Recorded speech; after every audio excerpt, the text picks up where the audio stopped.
Hey, man. Oh, hey. Oh, so are we doing this now? Yeah, we're filming today. Oh, shit. I forgot. Just lounging in bed. God damn. Yeah, I was just doing a little reading. We don't even have a bar set up, right? Yeah, but well, how about that one? Which one? Right back here.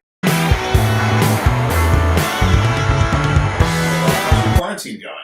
You know what? It's, I don't know why the fuck I'm asking this. I live with you. Yeah, exactly. We've You know. basically been going through this shit Just, together. two guys hanging out in a condo in Palm Springs. What could go wrong? You know, just a normal situation around here. Yeah, it's very, but, what are we on, day 10? I think, something 10, like 11, and, unemployment hasn't kicked in yet, Wait for but, that. Wait for that. Yep. and that's about it. How do you think this thing's gonna go? I think it's gonna be like a quarantine striptease. Like we're gonna kind of like everything that's been wrapped up around us like a mummy is gonna start going. Yeah, I agree with that because I think we're gonna slowly unravel it, similar to the way it came down. Like had my pool closed, the other day, and but that'll be the first thing back.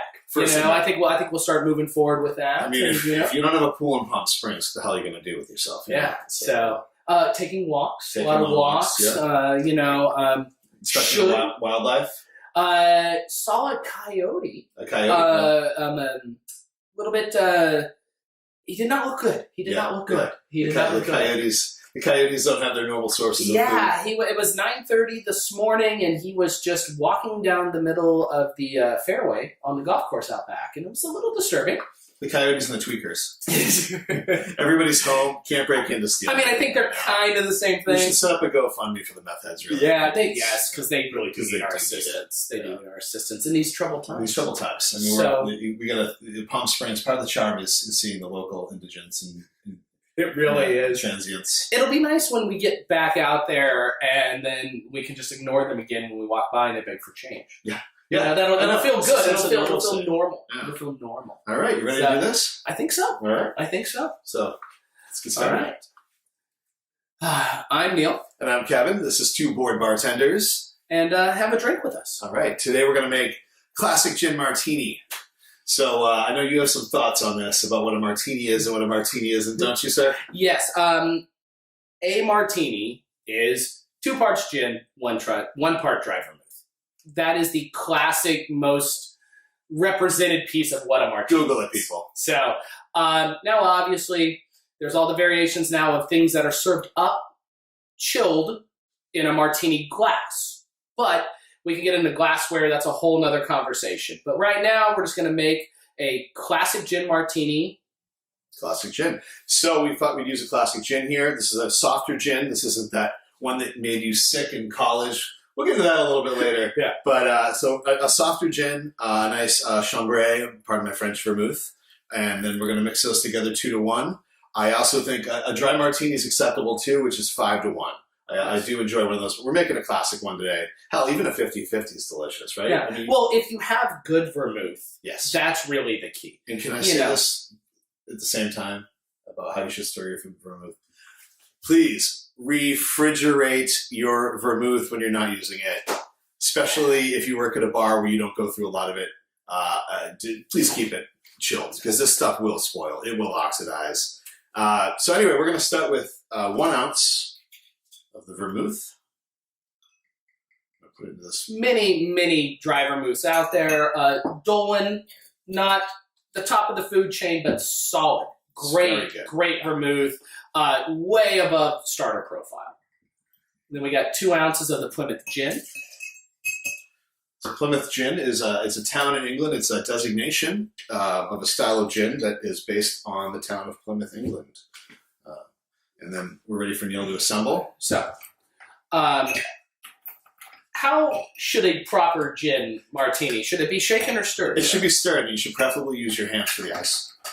Especially in a quarantine situation. This is day 1, and we did not have tongs. It turns out that tongs are hard to find in a quarantine. By episode 2, I'm sure we may have. You want to use a lot of ice for this. Like you want to go up at least halfway up the glass, like Neil's doing right now. Don't put 2 lumps of ice in there and wonder why your drink's watered down. That's just not how it works. So, also, stirring a cocktail. I make it look very effortlessly, I understand. It was not always this way.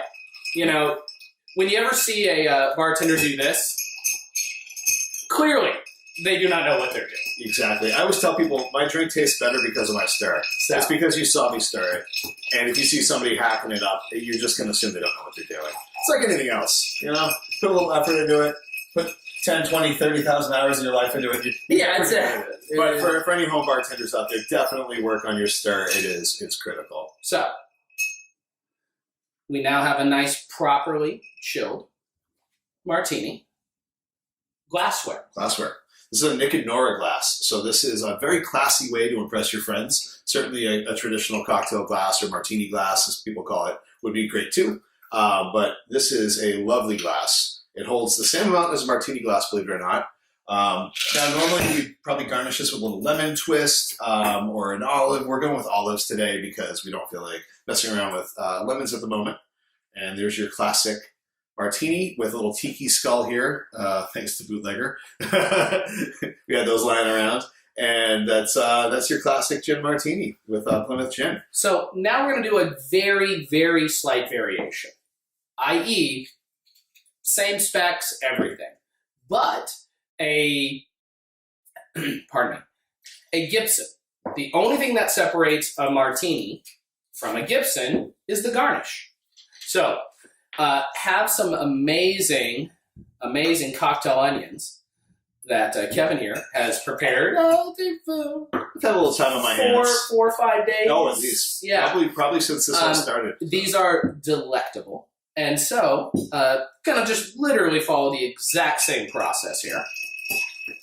Actually, a little more. I need a little more. Yes. I was just thinking. I just wanted that extra hand flavor in my drink. You know, people pay good money for my hands. I do.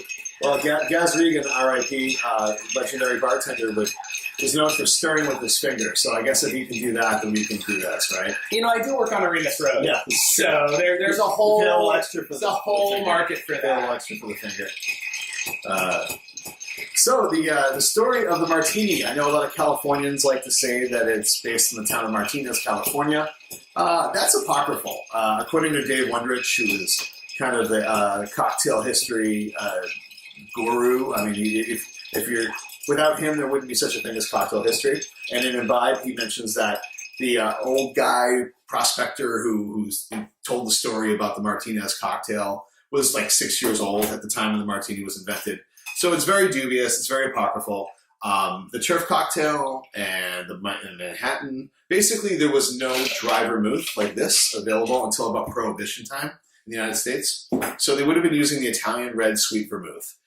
They would have mixed it with everything you can think of: whiskey, brandy, Old Tom gin, Holland gin, and then when we finally got it, London dry gin and Plymouth gin. So, you know, bartenders didn't have a lot of ingredients back in those days. They didn't have liquor reps bringing them a new tasting every 5 minutes. You know, they were lucky to have maraschino. They were lucky to have Grand Marnier or triple sec available. They were usually would have 1 or 2 gins, maybe a Holland's gin, which we would now call like a Hennever, or an Old Tom, or a Plymouth-style gin. They didn't have the umpteen choices that we have today. And distillation techniques were not quite as sophisticated. To get a super clear product really wasn't an option back then. So they would just work with what they had.